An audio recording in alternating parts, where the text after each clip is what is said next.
Welcome back, Combat Insiders. Joshua Furs, Nick Portella here once again. We're here with a very, very, very special guest coming from via Skype, bare knuckle boxer, the Hillbilly Hammer, Sam Shewmaker. Mr. Shewmaker or Mr. Hammer, I don't know what to call you, but how's it going? It's a pleasure to meet you, sir, and heard a lot about you, and watched you quite a bit. How's it going? I know there's a talk of a fight coming up. I guess before we kind of get into that, I'm kind of curious as to how you developed your passion. How did you get into the world of punching people in the face for a living? I'm doing pretty good. I first got started at the age of 17. I was an amateur boxer. My uncle had a gym and recruited me to come fight for him. And, it's kind of history ever since. Went through and won some Golden Glove titles and ended up getting married and having kids and kind of stepped away from the game for a few years. And then when we got to a place where we were able to, take some more time to train and stuff, my wife and I had a 5-year plan to be able to try to pay our house off. And so I turned pro, and here I am. What differences do you find between traditional glove boxing versus bare knuckle? Some of the distance is a little bit different. You got to take that extra half step in when you're used to having that glove on, because it does make a difference, and a little bit of the weight of your hands. But other than that, it's not much difference. Now, does it affect, because I've heard multiple answers, how does it affect bare knuckle versus, gloved, as far as, do you feel it when you punch more? Do you feel it when you get punched more? Yes and no. That's kind of a hard question. Sometimes you do feel a little bit more, and other times it feels just like, getting hit with a glove on. And same thing with your hands. Sometimes you feel it, like that time when I hit Eric Grindle, it didn't even feel like I hit anything. I feel like whenever you hit a home run, it's just real soft. And then there's other times where you hit somebody in the wrong spot and it could jam your knuckle or swell your hand up a little bit. But I've done the same thing with gloves on as well. I've hurt my hands with gloves on too. So Sam, the big elephant in the room, and I know I've talked to you about this, was your last fight. Since then, I haven't really seen anything out there. I kind of want to go back and go over the fight because I know how I scored it, but I don't matter. The real question is, when the fight ended, in your mind, were you 100% certain you won that fight? Yes, I was. I went through it and tried to score the rounds. And in my opinion, this is just my opinion, the only round that I saw that might have even been a remote question was the round you got knocked down in, but you got right back up and finished the round out strong, So I had it at the bare minimum, you winning all but one. So with that being said, I know you have a fight coming up in Mexico. We do not know as of yet who the opponent is. And that's almost irrelevant. Will we see at some point this rematch of the first heavyweight title? I sure hope so. I've been bugging Dave Feldman about it pretty bad. I feel like I won that fight. I deserve that rematch. It was close, but I feel like I outpointed him. I outboxed him. I just feel like there should be an automatic rematch. Anytime there's a split decision in a title fight, you should have an automatic rematch. Come in. Yeah, I feel like to win a belt, especially of that nature, it has to be a definitive win. The fans want it, you want it, so it kind of makes sense. The other thing I noticed is after that fight, there's guys that you have fought bare knuckle already coming out of the woodworks that want another shot at you. There's new guys coming in that want a shot at you. Now, we've talked before, you're one of the nicest people when you're not punching people in the face. That's what it is. So how do you take your popularity of all these other guys wanting to punch you in the face for sport? I love it. I think it's great. I think that I'm obviously making an impact out there to have these people wanting to come and to test themselves against me. And I'm excited to welcome all of the challengers, past and present.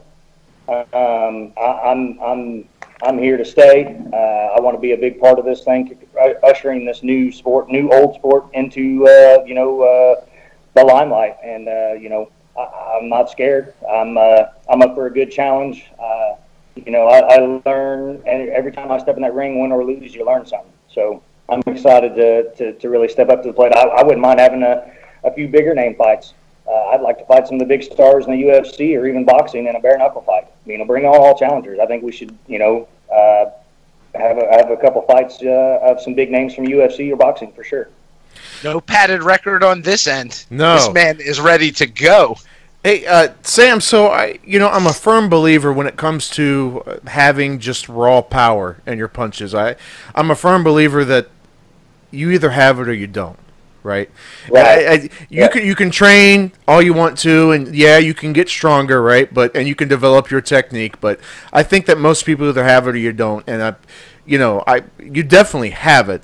What do you think? What do you think it is? Did you know, like you said, maybe from an earlier age that you just felt stronger than, the other kids or whatnot? Yes and no.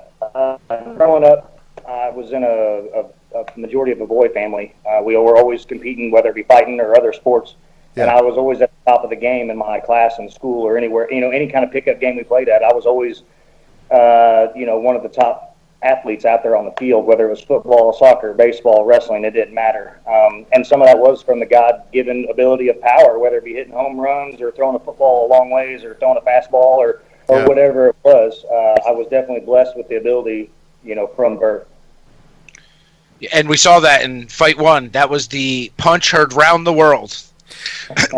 It's kind of a mute point. It's been a week and a half now, but just out of curiosity, because it was such a big topic, the Fury Wilder fight and the ending of it, right? So, did you happen to catch it? I did. I watched the whole thing for sure. So, it's pretty much, I'd say 90-10. Everybody, Fury won. I don't really think there's a debate. I really don't. But how do you think, I guess, as far as the judging system, especially in America, the judging system in the States, it seems so, I don't want to use the word set up, but it's definitely faulty, right? I don't think it's not where it should be. What are your opinions on the judging system in America, and I guess the finish of the fight itself? I think that there needs to be more training as far as for the judges and stuff, and specifically to the sport that they're judging, boxing, MMA, bare knuckle, whatever it might be. I feel like it's flawed. I feel like some of the judges aren't qualified to do what they're doing, and that's why we had so many of these missed decisions. In my case, for sure. Something else interesting I noted, Sam, from the last time we talked, which I think is cool. You have your training camp and the people you train with, but a lot of it is like family. Your family helps you. You got family trainers, family coaches. Do you think it makes it almost like you want to work harder? Because, at the end of the day, you fight. Why do you fight? You fight for your family, to support your family. That's the whole reason for doing stuff. Does it make you go even harder knowing that, they're a very big part of you preparing for all these fights? It does make me train harder, and they're able to train harder, know how and what to do to make me train harder and to motivate me. So, yeah, definitely helps to have the family atmosphere and the family out there really getting after me and helping me do this, and it just makes it better. And they're not afraid of you like other people. They're like, oh, he's just my family member. We're good to go. One other thing I thought was very cool. I remember way back before the first event we had spoken, and I had told you, I said, man, you're really picking up steam as like being one of the faces of this promotion. Do you remember that? And now they're 3 events down. Whether you won or lost, it doesn't matter. How cool is it that you're still picking up steam? All the fans still love you. They don't care they care what happened, but it's not like you're one of them guys where he's winning, let's follow him, and then something happens and they fall off. I think your fans grew. It's just insane. You got to teach us those marketing tricks, because you can't buy that. How is that knowing that your fan base is just through the roof just because they like seeing you in there? Yeah, so Sam, where can people catch you on social media, man? Where can they get in touch with you? they can look up on Twitter, Boxing Hillbilly. Or can check me out on Facebook. I got an athlete page, just my name, Sam Shewmaker, underneath athlete underneath there. And then on Instagram as well. I don't know. It's just exciting to see how far this sport has already come, and just to look ahead and see how far it's going to go, based on the fan base and how much people really enjoy watching it. It's really going to be something, I believe.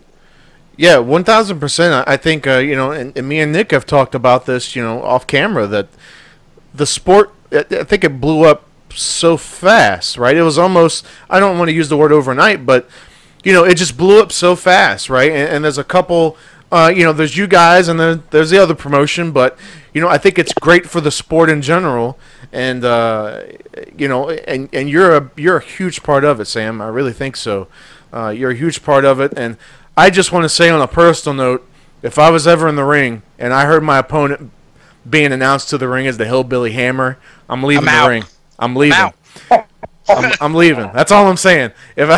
I'm gone. I'm not staying for you to come out the curtain. I'm gone. If I hear Hillbilly Hammer, I'm gone. That's something I don't want to mess with.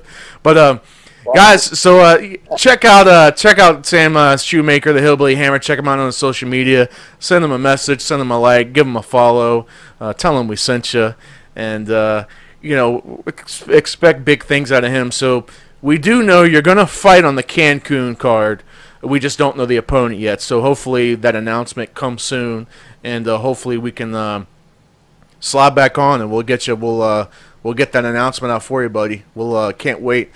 We're anxious to see who you're fighting, and I think we're anxious just to see you fight in general, man. So yeah. we both we're huge fans of yours, and we're huge fans of bare knuckle boxing. I just in general, we really love the sport, and we think it's just going to get huge. But that's all we got for you, Sam. We don't want to hold you up too much, man. And for Nick Portella, for Joshua Furs, and for the Hillbilly Hammer over here, we're Combat Insiders, and we're out.